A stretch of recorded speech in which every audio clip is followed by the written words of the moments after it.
In the dazzling and often ruthless world of Hollywood, few stars have ever burned as brightly as Catherine Zeta-Jones. She was the fiery, dark-haired beauty from Wales who stormed the gates of Tinseltown, armed with serious talent and a smile that could stop traffic. She became an Oscar winner, a Tony winner, a devoted wife to a Hollywood legend, and a mother, building a life that looked like a modern fairy tale. From the outside, it was a picture of perfection. But as is so often the case, the most beautiful surfaces can hide the deepest cracks.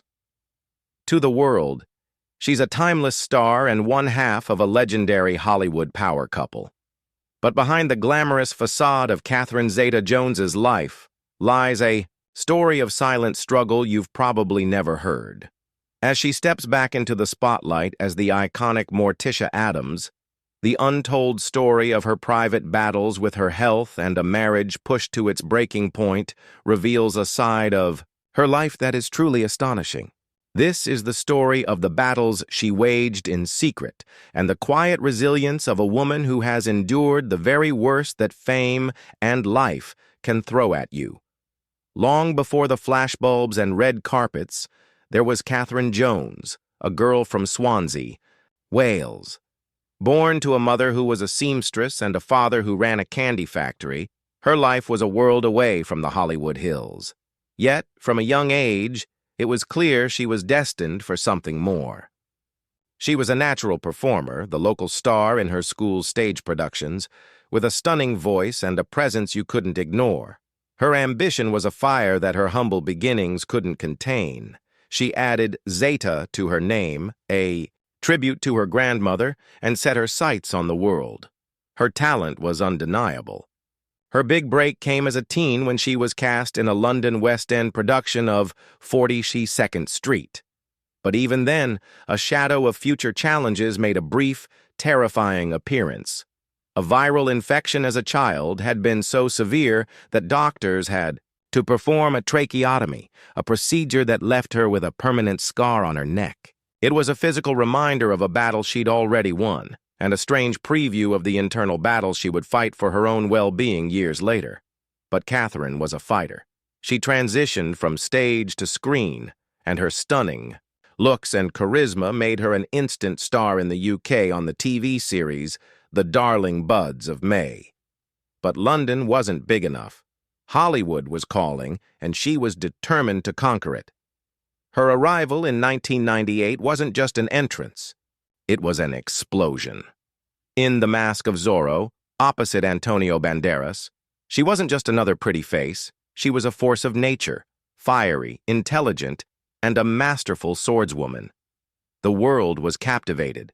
The very next year, she starred opposite Sean Connery in Entrapment, cementing her status as a leading lady who could hold her own against the industry's biggest titans. Her career was a dizzying climb. She starred in Steven Soderbergh's acclaimed film Traffic, sharing the screen with her future husband, Michael Douglas. Then came the role that would define her career. Velma Kelly in the 2002 film Chicago. Her performance was a tour de force. She sang, she danced, and she commanded the screen with breathtaking energy. The role won her the Academy Award for Best Supporting Actress, which she accepted while heavily pregnant with her daughter Karis. On that stage, holding that golden statue, she was the embodiment of having it all, a Hollywood dynasty in the making with her husband, an Oscar in her hand, and a new baby on the way. Her life looked perfect. But behind the dazzling smile, a storm was brewing, and that perfect facade was about to be tested in ways she could never have imagined. The romance between Catherine Zeta-Jones and Michael Douglas was pure Hollywood, gold. They met in 1998 at a film festival. He was Hollywood royalty, and she was the brilliant rising star. The fact that he was 25 years her senior raised plenty of eyebrows and gave the tabloids a field day. But their connection was immediate. Douglas famously told her on the night they met, "I want to father your children." Their wedding in November 2000 at the Plaza Hotel in New York was the event of the year. a lavish, star-studded affair that sealed their status as the industry's ultimate power couple. They had 2 children, Dylan and Karis, and built a life that seemed protected from the pressures that so often destroy Hollywood relationships, splitting their time between homes in Bermuda, Spain, and New York. For years, they presented a united, unshakable front. They joked about their age gap and praised each other in interviews, creating an image of domestic bliss. Catherine, once the fiercely ambitious starlet, seemed to settle gracefully into her role as a wife and mother, carefully choosing her film roles to prioritize her family, but the fairy tale came with some devastating fine print. Just as she reached the peak of her success, her world began to fracture, not with a sudden crash, but with a slow, agonizing crumble from within. The perfect life she had so carefully built was about to be engulfed by illness, public scrutiny, and the silent, creeping toll of immense psychological pressure. The first major blow came in 2010. Michael Douglas, her partner and rock, was diagnosed with stage 4 throat cancer. The news was a horrifying shock. A private terror immediately thrust into the public spotlight. Catherine found herself in a new, terrifying role, the stoic, supportive wife of a man fighting for his life. She stood by him through grueling rounds of chemotherapy and radiation, putting her own career on the back burner. She later admitted the immense stress of that period triggered her own long-simmering issues. As she told The Telegraph, "When you get sideswiped like that, it's an obvious trigger for your balance to be a little bit off. Not sleeping, worry, stress. It's a classic trigger." While the world watched Michael's public battle, Catherine was fighting a silent war of her own. Then, in 2011, the carefully constructed walls around their private life came down. Catherine's publicist released a statement revealing the actress had checked into a mental health facility to be treated for bipolar II disorder. The secret was out. The woman who epitomized glamour and strength was suffering from a serious mental illness. Bipolar II is characterized by cycles of deep, debilitating depression and periods of hypomania, and for Catherine, it was a battle she had been fighting in private for years. The diagnosis was finally brought to a head by the unbearable stress of her husband's illness. She later said she never wanted the issue to become public, preferring a British stiff upper lip approach. The revelation, however unwilling, showed a vulnerability and pain the public had never seen. She returned for treatment again in 2013 as a proactive measure, underscoring the ongoing nature of her fight.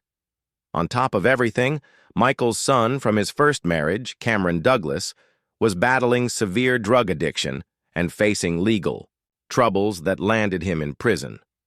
This added another layer of public shame and private heartache to the family. The combined weight of it all proved to be too much. In 2013, the couple announced they were separating. The dream seemed to be over. The official statement spoke of taking some time apart to evaluate and work on their marriage. But behind the sanitized press release was the story of 2 people worn down by years of relentless pressure. The media, which had once celebrated her as a hero, now began to frame her as a tragic figure. The A-list roles that had once been hers for the taking started to slow down. There was a sense that the industry, notoriously unforgiving to women who show any sign of instability, was turning its back. For a time, she retreated. The tragedy wasn't just her illness or marital problems. It was how the brutal machinery of Hollywood twisted her courageous fight for health into a narrative of professional decline. In the face of all that turmoil, many would have simply walked away from the spotlight for good. But Catherine Zeta-Jones isn't one to back down. Her journey back wasn't a splashy, overnight comeback, but a quiet, deliberate rebuilding of her life and career on her own terms. Her focus shifted. For years, the priority was stability, for her health and for her family. She and Michael Douglas worked to repair their marriage, finding a new balance away from the media glare. She spoke openly, if reluctantly, about her bipolar II disorder. helping to destigmatize the illness for millions. She became an example not of tragedy, but of resilience.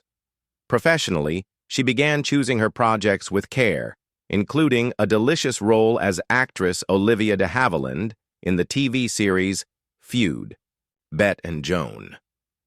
It was a sign that she was still here, still capable of delivering captivating performances. She also returned to the stage, winning a Tony Award in 2010 for her role in the musical A Little Night Music. But her true renaissance came from the most unexpected of places, the Gothic world of the Addams Family. In 2022, her casting as Morticia, Addams, in the Netflix sensation. Wednesday felt like a stroke of genius. Who better to play the elegant, enigmatic, and fiercely protective matriarch of a family of outcasts? Her performance was a revelation. She made the character her own, infusing Morticia with wit, grace, and a knowing sense of humor. The show was a global phenomenon, and suddenly, Catherine Zeta-Jones was back at the center of the cultural conversation, introduced to a whole new generation of fans.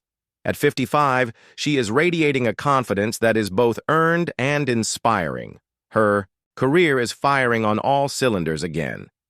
In early 2025, she announced a starring role in a new Prime Video revenge thriller, Kill Jackie, a project she is also executive producing.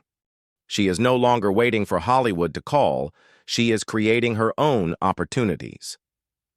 Today, at 55, Catherine Zeta-Jones is navigating another big life shift. With her children, Dylan and Karis, now grown and out of the house, she and Michael Douglas are empty nesters.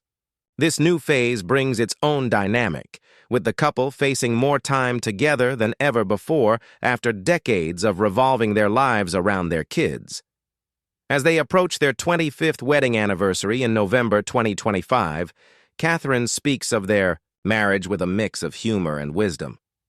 "And they said it'd never last," she joked recently, before getting serious about what she considers their greatest achievement, their truly wonderful children. Her public statements paint a picture of a partnership that has endured because of love, respect, and a shared sense of humor. So, is tragedy really the right word for her story? It doesn't seem to fit.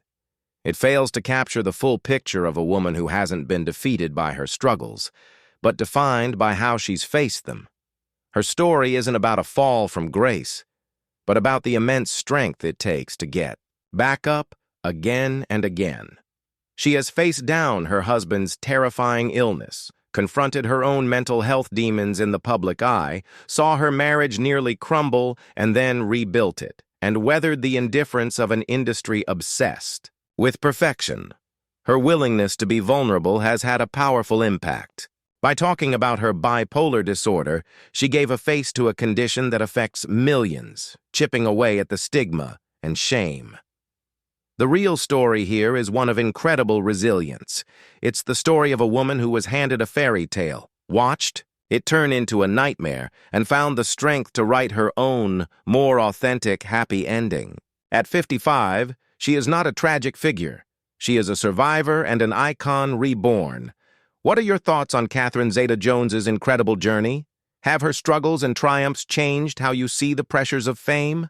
Let us know in the comments below. And if you found this story compelling, don't forget to like, subscribe, and hit the notification bell so you never miss an update. The life of Catherine Zeta-Jones is a powerful reminder of the gap that can exist between public image and private reality. Her story is layered with triumphant highs and devastating lows, a journey that saw her conquer Hollywood only to face her toughest battles away from the camera. Yet, to call her story a tragedy is to miss the point. It is, instead, a profound narrative of resilience. It's about a woman who refused to be broken by a diagnosis, who fought for her marriage when it seemed lost, and who is now reclaiming her career with a renewed sense of power. As she continues to captivate audiences, Catherine Zeta-Jones proves that the most compelling chapter of a life is often the one that comes after the storm. Her legacy isn't one of heartbreak, but of the unyielding strength of the human spirit.